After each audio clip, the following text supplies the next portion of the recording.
ټولو ته سهار په خیر. د افغانستان د علومو اکاډمۍ په افغانستان کې تر ټولو معتبر علمي تحقیقي اکاډمیک بنسټ دی چې د افغانستان په معاصر تاریخ کې د احترام وړ ارګان پاتې شوی دی. په ټولو نظامونو کې د دې نهاد استادانو ته، د دې نهاد لاسته راوړنو ته، تحقیقي پروژو ته د افغانستان د ولس سترګې دي. البته د بېلابېلو حالتونو سره دغه نهاد هم خپلې لوړې ژورې درلودلې دي. په تېرو 14 کلونو کې د افغانستان د علومو اکاډمۍ له معاصر وضعیت سره د ځان د سمونې، د اصلاحاتو، د ریفورم پراخ پروګرامونه درلودلي دي. په تېرو بیا په دې وروستیو کې د دې لپاره چې دغه نهاد وکړی شي چې د افغانستان او د سیمې په سطح هغه حیثیت چې د افغانستان اکاډمیک نهادونه یې لري باید بیرته خپل ځای ترلاسه کړي. له بده مرغه په دغو هڅو کې یو شمېر خنډونه هم وجود درلوده. همیشه له یو شمېر موانعو سره هم دغه نهاد مخامخ شوی ده. یا کله د ناسم پوهاوي له امله، یا هم کله د ځینو بنسټونو او د ځینو نهادونو د غرض و مرض په خاطر، یو هم په دې وروستیو کې د علومو اکاډمۍ د ملکیتونو، د علومو اکاډمۍ د ځایونو په اړه یو شمېر ستونزې وي. د یو شمېر شخصي نهادونو کم مهري وه، د یو شمېر د بده مرغه زموږ د دولتي نهادونو کم توجهي وه. په دې اړه چې موږ د افغانستان د علومو اکاډمۍ په دې وروستیو کې له یو شمېر ځانګړي او مشخصو ستونزو سره مخامخ ده. قدرمنو مطبوعاتو کارکوونکو ته او د افغانستان د علومو اکاډمۍ درنو مشرتابه غړیو ته د همدې لپاره زحمت ورکړی. د افغانستان د علومو اکاډمۍ عمومي رئیسه سرمحققه ثریا پوپل به د هغو ستونزو په اړه چې په دې وروستیو کې اکاډمۍ ته پیښې دي د اکاډمۍ رسمي نظر تاسو ته څرګند کړي. البته دوی به خپلې خبرې ولري او د دوی د خبرو په پای کې طبق معمول زموږ قدرمن خبریالان کولی شي چې د موضوع په اړه مشخصې پوښتنې ولري. زه د افغانستان د علومو اکاډمۍ له عمومي رئیسې څخه هیله کوم چې د دې مشخصې موضوع په اړه خپله څرګندونې او نظر تاسو ته وړاندې کړي. به نام خدای یکتا، حضار محترم، خبرنگارای نهایت عزیز، نخست از همه تشریف آوری شما را خیر مقدم میگم. صبح همه شما بخیر. من سرمحقق ثریا پوپل، رئیس اکادمی علوم که از مدت 15 ماه به این سو مسئولیت اکادمی علوم به من سپرده شده، امروز در مقابل شما قرار دارم و صحبت‌های با مردم خطاب. زمانی که مسئولیت اکادمی علوم به من سپرده شد، ما یک سلسله کارهای اصلاحی را روی دست گرفتیم. از جمله آوردن نظم، دیسیپلین، تطبیق قانون، مبارزه با فساد، حفاظت از جایدادهای اکادمی علوم. امروز در مورد حفاظت از جایدادهای اکادمی علوم برای شما صحبت می‌کنیم. همین تعمیری که شما می‌بینید به اصطلاح در نوش اکادمی علوم تا آغاز راه ورودی اکادمی علوم، راه مطرح اکادمی علوم داره به نامش، اعتراض ما بالای همین بود. درست 1 سال قبل کسی به نام عبدالصمد سبزواری در حدود 640 متر مربع زمین خریداری کرد و تعداد یک تعمیر رهایشی را گذاشت. ولی متاسفانه طوری که ما شما میبینیم تعمیر رهایشی نیست، تعمیر تجارتی است. نقشه تایید شده که این آدم داره و از طرف ریاست مهندسی یا پلانسازی شاروله کابل تایید شده، بر از اینا اتو اجازه میده که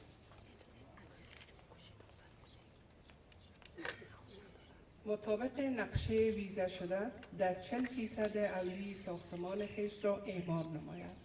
در غیر آن ریاست محترم کنترل ساختمان‌های اساسی شورولی کابل و نایب مربوط می توانند از اعمار ساختمان خلاف نقشه‌های ویزا شده جلوگیری نمایند.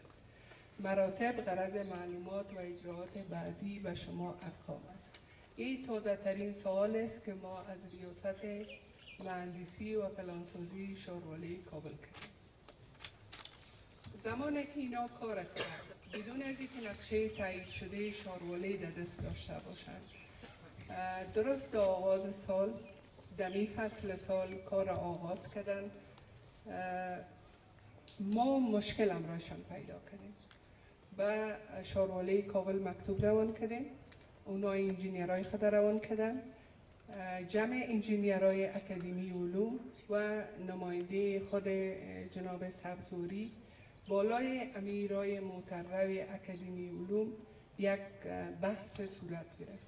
بالاخره به یک نقشه که تایید عرصه ارگان بود، اکادمی علوم، شورولی کابل و شخص سبزوری، بالای از این نقشه عرصه امضا کردیم. نقشه تایید شد.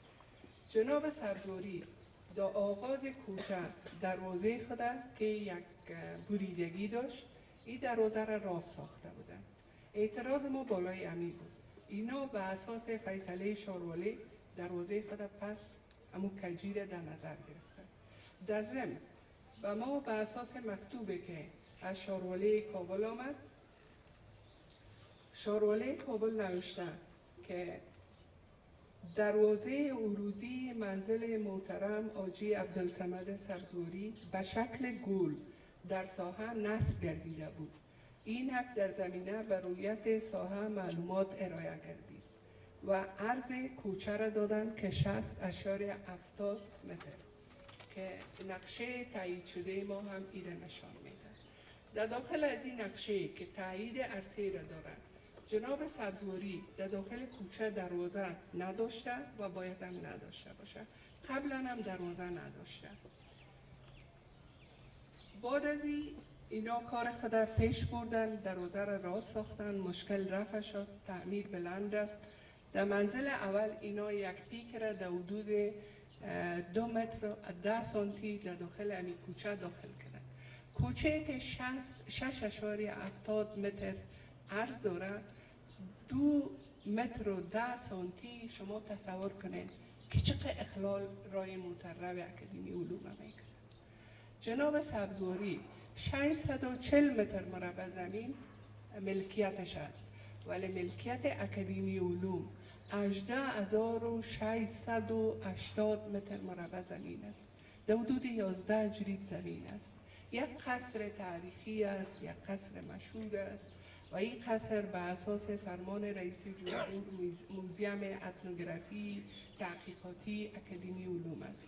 در ضمن ما همراه جناب سبزوری صاحب صحبت کردیم که جناب سبزوری صاحب، ما یک ساحه وسیع در اختیار داریم.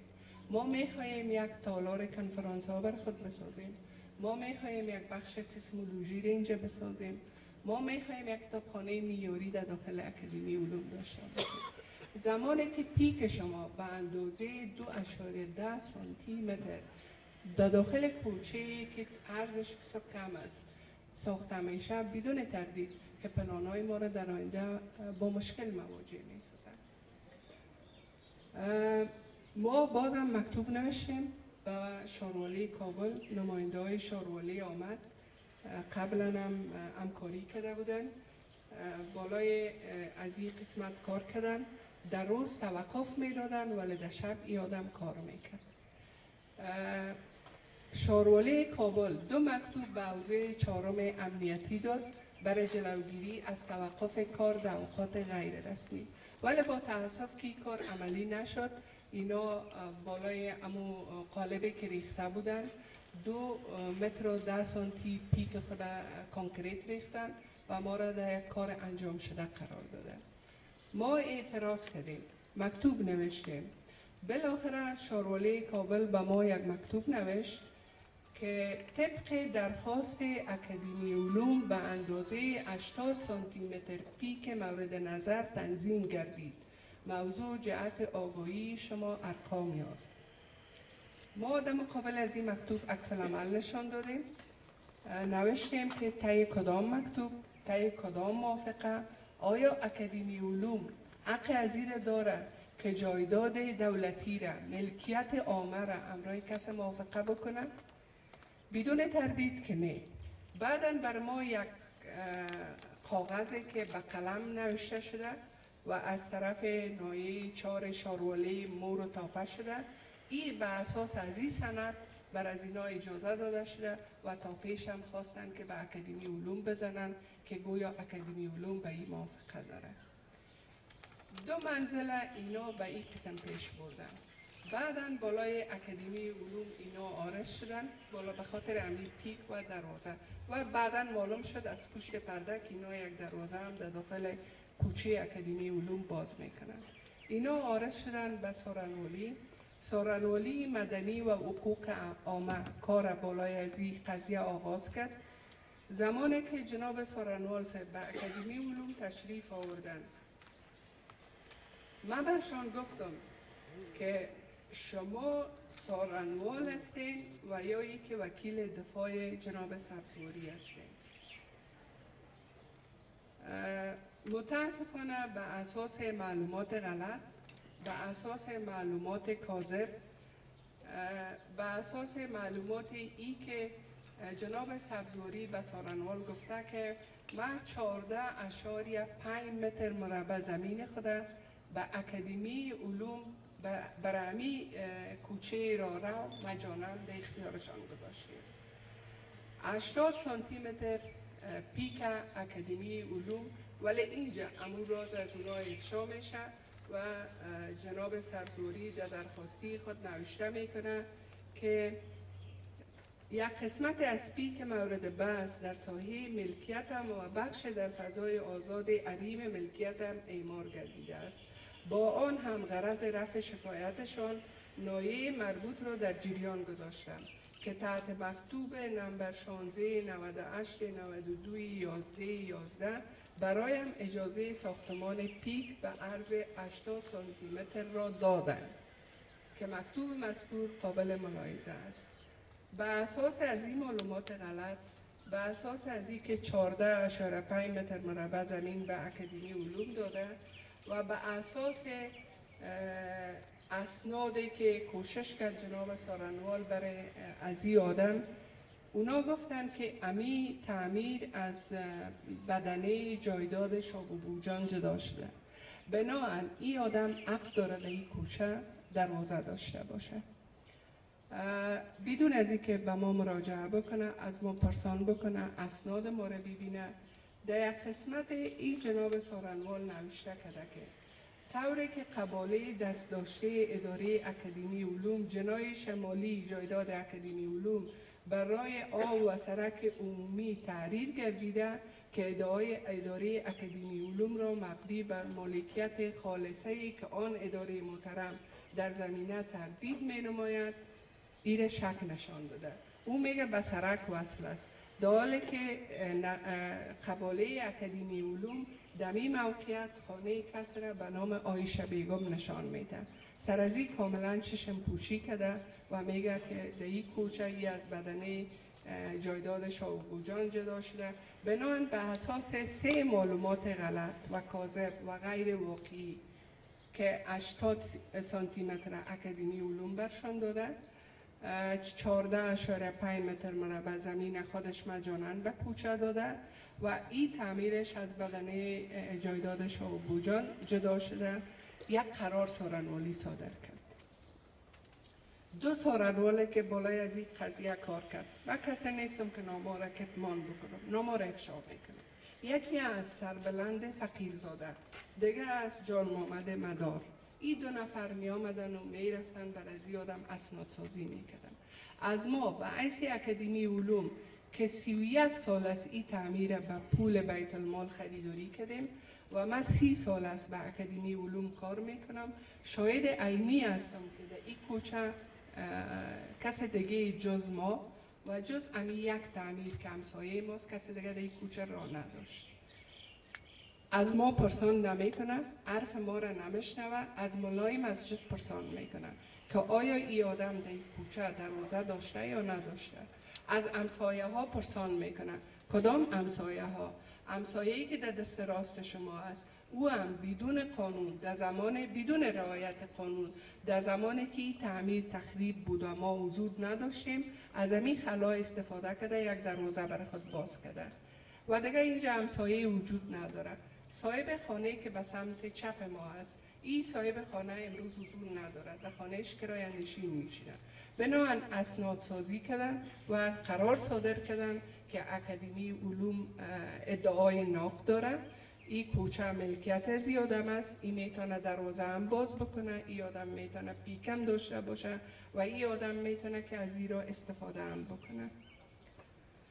زمانی که امی قرار سارنوالی را که به امضای جناب حفیظالله حفیظ رئیس سارنوالی مدنی و حقوق عامه مزین است، این را میبرند برای جناب لوی سارنوال صاحب. لوی سارنوال صاحب ضمن ملاحظه شده خود یک چیز می نویسه: در صورتی که نقشه ویزه شده از طرف شاروالی کابل داده شده باشد و موانع قانونی در اعمار پیک موجود نباشد، در این جمع در نوشته شخص جناب لوی سارنوال دست زده میشه، نباشد نمی باشد ساخته شده و برای افراد اشخاص مزاحمت نکنند. برای اجازه تعمیر داده شود، زیرا اکادمی علوم افغانستان موافقه کروکی ساحه متذکره را ملاحظه شد نموده و شخص حدود 14.5 متر مربع زمین خود را برای سرک مجانا واگذار کرده. این ما خواستیم، من پیشنهاد نوشتم، شخصا جناب لوی سارنوال صاحب دیدم و برشان گفتم شما بسیار خوب اشاره کردین، چند اگر و مگر آوردین. اگر نقشه تایید شده شاروالی باشه که وجود نداره، نقشه تایید شده شاروالی است که در 40% اولی خود این تعمیر اعمار بکنه. اگر در 40% اولی خود تعمیر اعمار میکرد بدون تردید که ما هم اعتراض نداشتیم، مشکلی هم به وجود نمی آمد.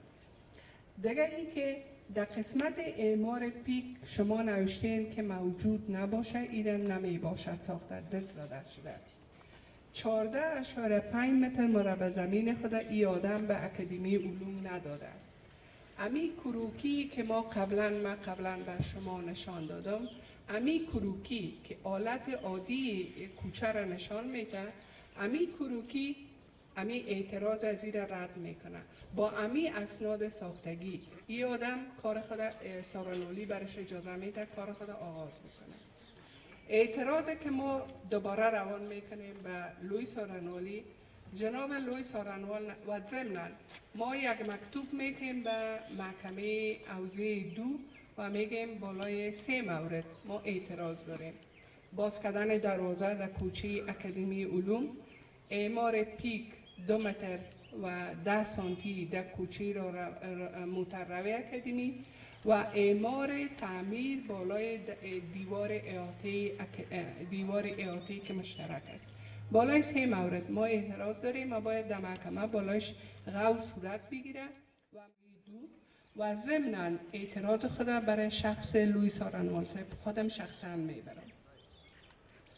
جناب لوی سارنوال صاحب ملاحظه شد میکنن، نوشته میکنن: سارنوالی ریاست محترم مدنی، قضیه مجددا جهت غور مزید به ملاحظه شکایت فوق بررسی و تحقیق گردد و در ترکیب هیئت موظف نظر نماینده شاروالی نیز گرفته شود و برای فعلا به حوزه و ناحیه 4 خبر داده شود تا فیصله قطعی از اعمار آن جلوگیری به عمل آید. بسیار یک حکم قاطع میده، بسیار قاطعانه برخورد. من میآیم ولی شما قبول بکنید تا امروزه به اساس همین حکم لوی سارنوال صاحب من نتونستم که این تعمیر توقف بدیم تا زمانی که به محکمه فیصله شود که آیا ما بر حق هستیم و یا او بر حق است و یا محکمه یا هر نهاد دیگر بگوید و خود این حق بده همین ملکیت عامه را در اختیار یک شخص. 3 مرتبه مراجعه کردیم به سارنولی. جناب معین صاحب بخش علوم اسلامی را همراه رئیس صاحب بخش مرکز علوم اجتماعی روان کردم ولی نتانستن این مکتوب بگیرن. بالاخره به بسیار فشار مراجعه کردنهای مکرر و پیهم یک مکتوب برشان داد. مکتوب داد و دمو فیصله قاضی القضات صاحب باز یک پیک اضافه شد، یعنی از اعمار پیک جلوگیری شود، یک چیز اضافه شد. مکتوبی که بر ما باز ریاست سارنولی مدنی و حقوق عامه روان کرد. این مکتوب خود ایتا نوشته کردن که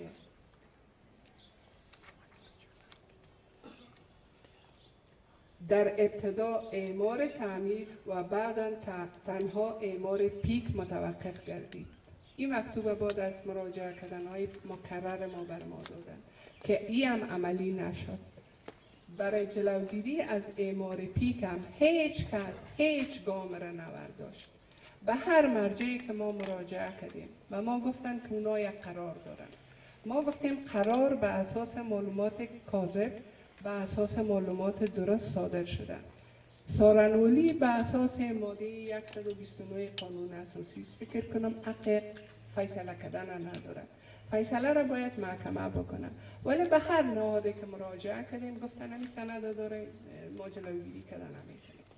بالاخره ما مراجعه کردیم به جناب قاضی القضات صاحب، اعتراضات خود بر از اونا بردیم، برشان به طور واضح نوشتیم که ریاست محترم سارنولی مدنی و حقوق عامه بدون در نظر داشت سوابق موضوع و بدون در نظر داشت اسناد و معلومات ارائه شده اکادمی علوم با اتکا به معلومات غیر واقعی و کذب ذریعه قرار هیئت موظف که ذریعه کپی مکتوب 442 مورخ 92/2010 به ریاست اکادمی علوم مواصلت ورزیده اجازه اعمار پیک و اجازه افتتاح دروازه در راه خصوصی یا فرعی اکادمی علوم را که ملکیت دولت می باشد با عارض داده.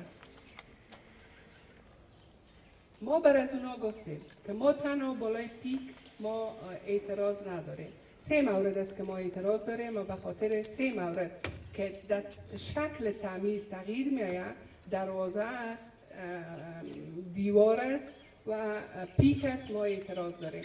بنابراین اشد ضرورت است که تا فیصله محکمه توقف کامل کنه اعمار تعمیر. جناب لوی سارنوال صاحب لطف کردن یک به محکمه استیناف فیصله را صادر کردن. از طریق محکمه استیناف مکاتیب روان شد و ریاست ساختمان‌های اساسی شارولی کابل و قماندانی امنیه کابل به حوزه 4 امنیتی کابل به حوزه 4 پلیس و به وزارت محترم داخله این مکتوب روان شد. شما قبول بکنید بعد از 4 روز او هم به همکاری شورای علمی اکادمی علوم من تانستم که این کار را توقف بدم. مراجعه کردیم، ما گفتیم ما خودمون کار توقف میدیم، بعضی که سند به دست داریم.